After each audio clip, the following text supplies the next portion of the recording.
সুপ্রিয় অষ্টম শ্রেণীর শিক্ষার্থীরা, এনসিটিভি ইতিমধ্যে তোমাদের বার্ষিক পরীক্ষার ইসলাম শিক্ষার প্রশ্নকাঠামো, মানবন্টন এবং সিলেবাস প্রকাশ করেছে। তো তোমাদের ইসলাম শিক্ষার যে সিলেবাসটা সেটা হচ্ছে যে প্রথম অধ্যায়, বিষয়বস্তুগুলো হচ্ছে আখিরাতের প্রতি ঈমান, কিয়ামত, তাকদীরের প্রতি ঈমান, শাফাত, শিরক। পৃষ্ঠা নাম্বার হচ্ছে 15 থেকে 27 পর্যন্ত।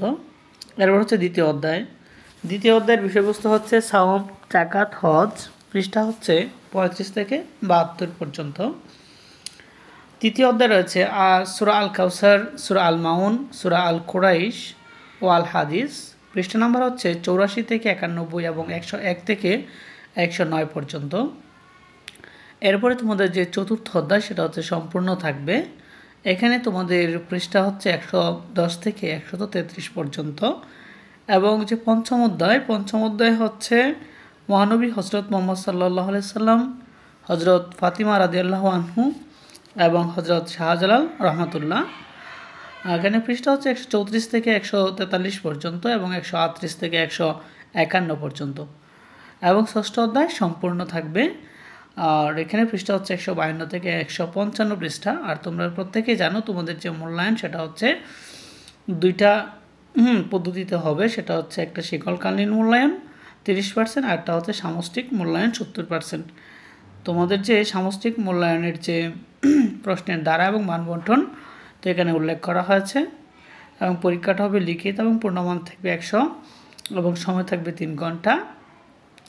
তো এখানে তোমার এমসিকিউ থাকবে 15টি এবং প্রত্যেকটা এমসিকিউ নাম্বার হচ্ছে 1 করে 15 নাম্বার, এবং এক কথার উত্তর থাকবে 10টি এবং প্রত্যেকটা নাম্বার হচ্ছে 1 করে 10 নাম্বার, এবং সংক্ষিপ্ত উত্তর প্রশ্ন থাকবে 5টি এবং 5টিরই উত্তর দিতে হবে।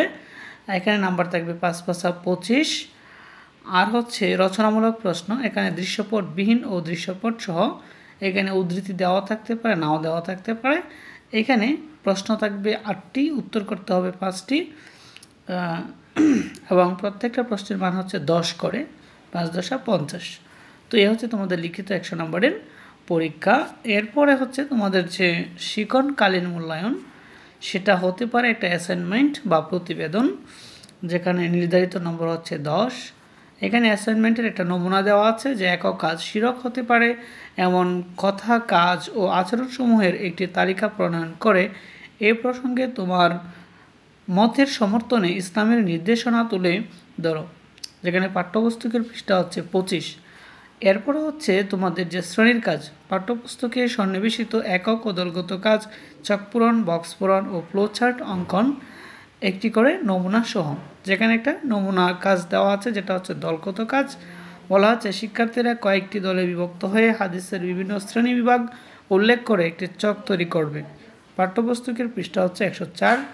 এবং ব্যবহারিক কাজ বা অনুশীলন, সিলেবাসের সূরা তেলাওয়াত, সালাত ও হজের কার্যক্রম অনুশীলন।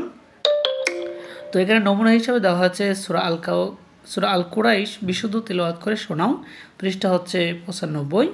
এখানে নাম্বার হচ্ছে 10। এই হচ্ছে তোমাদের শিক্ষণকালীন মূল্যায়নের টোটাল 30 নাম্বার।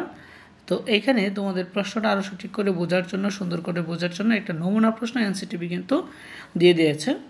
তো এখানে দেখো প্রথমে কিন্তু 15টা এমসিকিউ দেওয়া, বহু নির্বাচনী প্রশ্ন দেওয়া। তোমরা এই প্রশ্নগুলো দেখে নিতে পারো। ভিডিওটা একটু থামিয়ে প্রশ্নগুলো দেখে নিতে পারো। আমি পড়ে নাই, পড়লে অনেকটা সময়ের প্রয়োজন। আমি শুধু এভাবে